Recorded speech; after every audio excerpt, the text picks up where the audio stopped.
Yeah, I mentioned in passing having fun these days with something I learned about called plantar fasciitis. So I'm loving our next guest is here from Brantford Podiatry Associates. Mark Bradley, podiatrist, is with us. Glad you found some time today. A great pleasure to be here. A little nerve-wracking as well. Yeah, well, let me throw the one question at you right away. Okay, most common complaint, most common problem that you run into on a regular basis?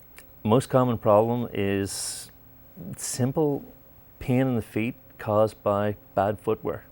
And that's the one thing I wondered about. And when you talk about bad footwear, do we have to spend a fortune to make sure we get exactly the right width and everything, or can we do it within the confines of a budget? Absolutely. Most of the concepts we have about, I've got to spend a lot of money, I've got to buy that brand name, they're completely wrong. It's just the stability features in the shoes, lots of which was there in shoes many, many years ago, and largely because of new manufacturing techniques. They've lost the ability to make good shoes, or they've chosen not to apply them. Now, when we started with the kids, we put them in their first pair of shoes, they always had those hard bottoms. And we were talking before we went on that technology and knowledge has changed. Are we still doing that with youngsters right away? And as adults, should be more of a solid bottom on our shoes? Well, the first thing is the world we've created today is not what our body was intended for. I mean, we scrape the earth completely flat, cover it with the hardest material we can possibly find.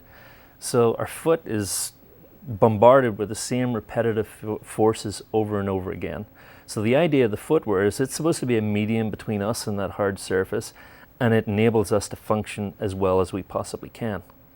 So very quickly I can give you an idea. I mean, obviously with a shoe, the better it attaches to you, the more stable you're going to be. If it's cut really low, there's really not a lot to maintain your stability. So what you're talking about, and forgive me for interrupting, because in a sports background, when we go out and buy hockey skates, we try to get those as tight to the foot as we possibly can, as snug. Is that what we're looking at here with shoes? You don't want to take it quite to that degree. In hockey, believe me, I've got quite a few semi and professional hockey players that come to me. They take it to the nth degree. Likewise, skiing, skating, you can take it a little bit far. What we want to do is snug the shoe up around us, but we don't want to strangle the poor thing in there. There's a lot of nerves and blood vessels on the top of the foot that you can very easily occlude and actually cause a lot of damage and discomfort. I guess one of the things when you're talking about the blood vessels and things like that, you can actually have a foot problem, I'm thinking, and have the discomfort almost somewhere else.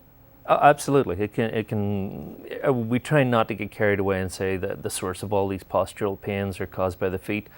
But if there's a foot problem, yes, it will show up in other parts of the body. And vice versa, a lot of systemic illnesses will demonstrate them first in the foot before we see them anywhere else. Am I right in assuming you probably have a lot of women jamming themselves into shoes that are stylish that are probably causing themselves problems?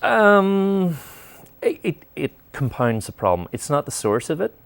And honestly, it's not just women. Like we were talking about footwear a moment ago, one of the biggest failings of most modern shoes is the absence of something called a shank. It's that part of the shoe that makes it rigid and stable here. Our foot naturally wants to roll in when it strikes the ground, and if a shoe is really flexible here, like your Crocs, or you've seen those lovely little ballet slippers that the girls all wear today, all of them will have little flat feet, and you'll see them walking with their feet turned out, and it's horrible for their posture. That combined with the environment that they're living in is the source of so many problems. Back in May, I bought my wife one of those exercise footwears they've got out now that are supposed to exercise the legs. One of the first things, though, she loved it, so it was very comfortable. But just what you're talking about, I found her feet turning in. Yeah, and again, it's a case of the tail wagging the dog. Those exercise shoes are supposed to be used as an exercise tool.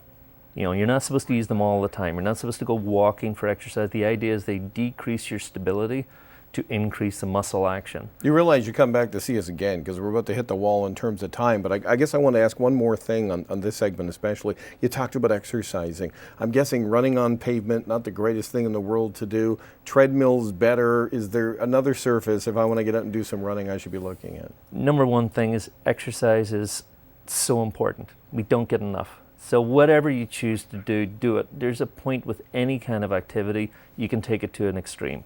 So running on the street's okay, but if you really want to run further, the footwear's got to be perfect, and if you can improve the environment and run on a cinder track, so much the better. Well, I'm glad you're going to come back and see us. I'd love to. Thank you so much. Mark Bradley has been with us from Brantford Podiatry Associates. We're going to have more on a future show of Inside Brant. Back in just about 2 minutes' time. Thanks for being with us.